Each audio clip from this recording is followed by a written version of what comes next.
സാക്ഷ്യപ്പെടുത്തി. എത്രത്തോളമെന്ന് വെച്ചാൽ ഉലൂൽ ഇത്തിഹാദ് വാദമുള്ളവനും ഉത്തരേന്ത്യൻ ഉലമാക്കൾ ഒന്നടങ്കം വിട്ടുനിൽക്കണമെന്ന് പ്രഖ്യാപിച്ചതുമായ മറ്റൊരു ഷേഖിനെ കാര്യലാഭത്തിനു വേണ്ടി അനുകൂലിക്കുക കൂടി ചെയ്തപ്പോൾ പിന്നെ ഇവർ കാത്തുനിന്നില്ല. ഇനി ഇവിടെ കണ്ടുപോകരുതെന്ന് താക്കീത് നൽകി പുറത്താക്കുകയാണ് ചെയ്തത്.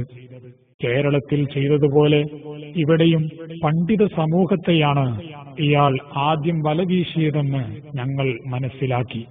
ശേഷം മറ്റൊരു മുദരിസ് മുഹമ്മദ് അഖ്തർ നഈമിയുടെ അടുത്ത് ചെന്നപ്പോൾ ഞങ്ങൾക്ക് എഴുതി ഒപ്പിട്ട് തന്ന രേഖയാണിത്. കളവുകൾ അക്കമിട്ട് ഇതിൽ രേഖപ്പെടുത്തിയിരിക്കുന്നു. പ്രധാനപ്പെട്ടത് താഴെ ചേർക്കട്ടെ. വിടൽ നമ്പർ 1, മുസ്നദ് അഹ്മദ് ബിൻ ഹംബൽ ഏക് ലഹ്ജാ may മുക്കമ്മൽ Yaad. മുസ്നദ് Ahmad bin Hanbal ഒരു സെക്കൻഡ് കൊണ്ട് മനഃപ്പാടമാക്കി. വിടൽ നമ്പർ 2, ഹസ്രത്ത് ഉവൈസി ഖർനി റളിയല്ലാഹു അൻഹു के खादिम मेरी खिदमत में. സയ്യിദ് ഉവൈസുൽ കർണിയുടെ ഖാദിം എനിക്ക് ഖിദ്മത്ത് ചെയ്യാറുണ്ട്. വിടൽ നമ്പർ 3, मेरा आसाम सरकार गौसे पाक साहबजादा सरकार अब्दुल रज़्ज़ाक़ रज़ियल्लाहु अन्हु का अता किया हुआ है. उसी मज़कूरा आसा से अपनी चप्पल दुरुस्त करता है. കയ്യിലുള്ള വടി മുഹീദ്ദീൻ ഷേഖിന്റെ മകൻ അബ്ദുൾ റസാഖ് തങ്ങൾ നൽകിയതാണെന്ന് വാദിക്കുകയും അതേ വടി കൊണ്ട് തന്നെ ഷൂ നന്നാക്കുകയും ചെയ്യുന്നു. എന്നാൽ ബോംബെയിൽ പറഞ്ഞത് ഇത് റിഫായി ഷേഖ് കൊടുത്തതാണെന്നാണ്. കളവ് പറയുമ്പോൾ വൈരുദ്ധ്യങ്ങൾ സ്വാഭാവികമാണല്ലോ. പറഞ്ഞു കൊടുമുരീതേ. എന്ന് നിങ്ങളെക്കുറിച്ച് തന്നെയാണോ പറഞ്ഞത് എന്ന് ഞാൻ സംശയിച്ചാൽ എന്നെ കുറ്റം പറയാൻ പറ്റുമോ? ഇല്ല, പറ്റില്ല. കാരണം അത് നിങ്ങളുടെ ഷേഖനെ കുറിച്ച് തന്നെയാണ് പറഞ്ഞത്. വിടൽ നമ്പർ 4, कौम से हर माह 40,000 तनख्वाह.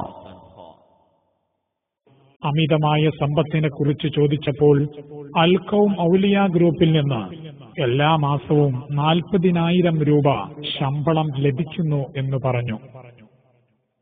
ഇന്ന് വരെ ഞങ്ങൾ കൃത്യമായിട്ട് പറയാണ്, ഇന്ന് വരെ ഒരാളോട് ഞാൻ ശൈഖാണെന്നോ വലിയാണെന്നോ വലിയാണെന്നോ വലിയാണെന്നോ ഞാൻ ത്വരീഖത്ത് കൊടുക്കുന്നു എവിടെയും പറഞ്ഞിട്ടില്ല. പറഞ്ഞതായി തെളിയിക്കാൻ ഒരു ഉമ്മ പറ്റോന്നും സാധ്യമല്ല. വലിയെന്ന വാദമില്ലാതെ പിന്നെന്തിന് ഔലിയ ഗ്രൂപ്പിലെ ശമ്പളത്തെക്കുറിച്ച് സംസാരിക്കണം? വെള്ളം ചേരാത്ത ഈ കളവുകൾ കുറച്ചൊന്നുമല്ല ഞങ്ങളെ അത്ഭുതപ്പെടുത്തിയത്. വിദ്യാർത്ഥികളും പല അനുഭവങ്ങൾ ഞങ്ങളോട് പങ്കുവച്ചു.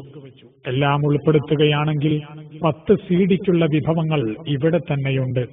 ബുദ്ധിയുള്ളവർക്ക് ഈ 2 ആലിമുകളുടെ വിവരണങ്ങൾ തന്നെ ധാരാളമാണല്ലോ. പിന്നീട് ഞങ്ങളുടെ യാത്ര കേരളത്തിൽ കാട് എന്ന് പ്രചരിപ്പിക്കപ്പെടുന്ന നാട്ടിലേക്കായിരുന്നു. സ്ഥാപനത്തിലെ ചിലരെയും കൂട്ടി യാത്ര തുടങ്ങി. 20 കിലോമീറ്റർ യാത്ര ചെയ്ത് വേണം അവിടെ എത്താൻ. കാടെന്ന് പറയുന്ന നാട്ടിൽ നിന്നും സ്വിഫ്റ്റ് കാർ റിട്ടേൺ വരുന്നത് ഞങ്ങളെ ഊറിച്ചിരിപ്പിച്ചു. എന്നാൽ മുരീദുമാർ വന്യജീവികൾ താമസിക്കുന്ന സ്ഥലമാണിതെന്ന് പ്രചരിപ്പിക്കുന്നുണ്ട്. മനുഷ്യരെ കുറിച്ചാണ് വന്യജീവികൾ എന്ന് പറയുന്നതെങ്കിൽ മാപ്പ്. ജനവാസവും ആൾപെരുമാറ്റവുമുള്ള സ്ഥലമാണിതെന്ന് ഏത് മന്ദബുദ്ധിക്കും മനസ്സിലാകുന്ന യാഥാർത്ഥ്യമാണ്. ഇതാണ് ഇയാളുടെ താവളം, ഷാഹ് മൻസൂർ വലിയിന്റെ ദർഗ. ഇതിന്റെ ചുറ്റുവട്ടത്ത് 50 മീറ്ററിനപ്പുറം എവിടെയും പോകാറില്ലെന്ന് ഏതാനും അനുഭവസ്ഥർ വിശദീകരിച്ചു തന്നു. അതുതന്നെ കേരളക്കാർ വരുന്നുണ്ടെന്നറിഞ്ഞാൽ ഇല്ലെങ്കിൽ ഇവിടെ തന്നെ. സ്ഥിതിഗതികൾ മനസ്സിലാക്കി പെട്ടെന്ന് തന്നെ സ്ഥാപനത്തിലേക്ക് തിരിച്ചു. സ്ഥാപനത്തിലെത്തിയപ്പോൾ രസകരമായ ഒരു സംഭവം കൂടി അറിയാൻ കഴിഞ്ഞു. ഇവിടെ സ്ഥാപനത്തിൽ ഹദീസ് അധ്യാപനം നടത്തുന്ന മുഹമ്മദ് ഷബീർ അൽ നൂരി എന്ന് പറയുന്ന ബീഹാറിലുള്ള മുദരിസിനോട് നിങ്ങൾ ഇനി 3 വർഷമേ ജീവിക്കൂ എന്ന് പറഞ്ഞുവത്രേ. ടെൻഷനടിച്ച് 3 വർഷം തള്ളി നീക്കിയ ഇയാൾ 5 വർഷമായി ഇപ്പോഴും ജീവനോടെ ഇരിക്കുന്നു.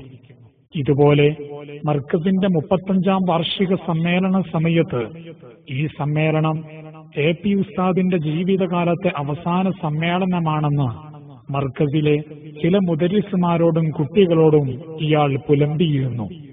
എന്നാൽ ശേഷം 37ാം വാർഷികവും കഴിഞ്ഞ് AP ഉസ്താദ് ഇപ്പോഴും ജീവിച്ചിരിപ്പുണ്ടല്ലോ. അള്ളാഹു ഇനിയും ദീർഘകാലം നമുക്ക് നേതൃത്വം നൽകാൻ ആയുസ് നൽകി അനുഗ്രഹിക്കുമാറാകട്ടെ. വിടൽ വിടുമ്പോൾ പൊളിയാൻ സാധ്യതയില്ലാത്തത് വിടണ്ടേ? ഇയാൾക്ക് അതും അറിയില്ലെന്ന് തോന്നുന്നു. കേരളക്കരയിൽ യാഥാർത്ഥ്യങ്ങൾ അറിയാതെ പെട്ടുപോയവരുടെ ഗതിയിൽ സഹതപിച്ച് ഞങ്ങൾ മടങ്ങി. ഇടക്ക് ഓർമ്മപ്പെടുത്തട്ടെ, ഉത്തരാഖണ്ഡിലെ ഈ അന്വേഷണ റിപ്പോർട്ടിൽ ആർക്കെങ്കിലും വല്ല സംശയവും ഉണ്ടെങ്കിൽ എല്ലാ വെള്ളിയാഴ്ചയും കോഴിക്കോട് നിന്ന് പുറപ്പെടുന്ന ഡെറാഡൂൺ എക്സ്പ്രസ് കയറി റൂർക്കിയിൽ ഇറങ്ങി നിങ്ങൾക്കും അന്വേഷിക്കാവുന്നതാണ്. വേണ്ടി വന്നാൽ കേരളത്തിൽ വന്ന് അവന്റെ മുഖത്തു നോക്കി പറയാനും തയ്യാറാണെന്ന് പറഞ്ഞ മൗലാനമാർ തീർച്ചയായും നിങ്ങൾക്കും സത്യം ബോധ്യപ്പെടുത്തി തരാതിരിക്കില്ല. ഇത് മുംബൈ. ഈ വാണിജ്യ നഗരത്തിനും ചിലതൊക്കെ പറയാനുണ്ട്. സമ്പന്ന വർഗത്തെയാണ് ഇവിടെ ഇയാൾ വലവീശിയത്. പൈശാചികത ഭയന്ന് പക്ഷേ ആരും വാ തുറക്കുന്നില്ല. പൗരപ്രമുഖനും സമ്പന്നനുമായ സുഹൈൽ ബായിയിൽ നിന്നും വിവരങ്ങൾ കിട്ടുമെന്നറിഞ്ഞ ഞങ്ങളുടെ അന്വേഷണം ഡോണ്ടാഡ് സ്ട്രീറ്റിലെ ഡാമർ ഗള്ളിയിലെത്തി. റിസ്വിയായതിനാൽ ഫോട്ടോ എടുക്കാൻ പറ്റില്ലെന്നറിഞ്ഞ് കാര്യങ്ങൾ എഴുതി വാങ്ങി. ബഗദാദിലേക്ക് ഒന്നിച്ച് യാത്ര ചെയ്തതടക്കം വർഷങ്ങളുടെ പരിചയമുള്ള സുഹൈൽ ബായി കാര്യങ്ങൾ എഴുതി ഒപ്പിട്ട് തന്നു. मस्जिद दारुल उलूम और यतीम बच्चों की शादी के लिए देसा लिया करते थे, जिसमें यतीम बच्चों की शादी अल-कौम की मेंबर सबके लिए थी. മസ്ജിദ്, ദാറുൽ ഉലൂം, യതീം കുട്ടികളുടെ കല്യാണം എന്നീ പേരുകളിൽ കാശ് ധാരാളം പിരിക്കാറുണ്ടായിരുന്നു. ഔലിയാക്കളുടെ സംഘടനയായ അൽ ഖൗമിൽ മെമ്പർഷിപ്പ് കിട്ടണമെങ്കിൽ ധാരാളം യതീം കുട്ടികളെ കെട്ടിച്ചയക്കേണ്ടതുണ്ട്. എന്നാൽ ഉത്തരാഖണ്ഡിൽ വെച്ച് അൽ ഖൗമിൽ മെമ്പറാണെന്ന് പറഞ്ഞത് പ്രത്യേകം ഓർക്കുന്നത് നന്നായിരിക്കും. ഹഫീദ് ഉസ്താദ് ഇന്ത്യ രാജ്യത്തിന്റെ പല സംസ്ഥാനങ്ങളിലും പോയി. അവിടൊക്കെ പോയത് പൈസ ഉണ്ടാക്കാനൊന്നുമല്ല. ഓവർ സ്മാർട്ട് ആകാതെ സാർ, തെളിവുകളാണ് സംസാരിക്കുന്നത്. 4 साल की उम्र में गौसे पाक ने मुझे अपने साथ आसमान पर घुमाया और फरिश्तों से मिलाया, मुसाफहा कराया. 4 വയസ്സായപ്പോൾ മുഹീദ്ദീൻ ഷേഖ് 7ാം ആകാശത്തേക്ക് കൊണ്ടുപോയി. ആകാശത്ത് ചുറ്റി സഞ്ചരിപ്പിച്ചു. എന്നിട്ട് മലക്കുകളോട് മുസാഫഹത്ത് ചെയ്യിച്ചു. अपनी उम्र के बारे में कहते थे कि 165 साल का हूँ. തനിക്ക് 165 വയസ്സുണ്ടെന്ന് വാദിക്കുന്നു.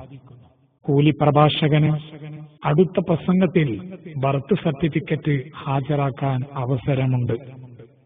ഗിന്നസ് ബുക്കിൽ കയറാമല്ലോ. मैं तब उसका अब्बा से पूछा तो उसने कहा कि हम सയ്യിദ് नहीं. സയ്യിദാണെന്ന് വാദിക്കുന്ന ഇദ്ദേഹത്തിന്റെ പിതാവിനോട് ചോദിച്ചപ്പോൾ സയ്യിദല്ല എന്ന് മറുപടി ലഭിച്ചു. മുഹീദ്ദീൻ ഷേഖിന്റെ 17ാമത്തെ പൗത്രനാണെന്ന് വാദിക്കുന്ന ആളുടെ പിതാവ് തന്നെ വാദത്തെ നിഷേധിച്ചാൽ പിന്നെന്തു പറയാൻ. जब दूरी हो गई उनसे तो मैसेज भेजा कि तुम्हारी दुनिया और आखिरत की खराबी हो. എല്ലാം മനസ്സിലാക്കി തെറ്റിപ്പിരിഞ്ഞപ്പോൾ ശാപ പ്രാർത്ഥന അയച്ചത് ഇങ്ങനെ: നിന്റെ ദുനിയാവും ആഖിറവും ഖറാബാവട്ടെ.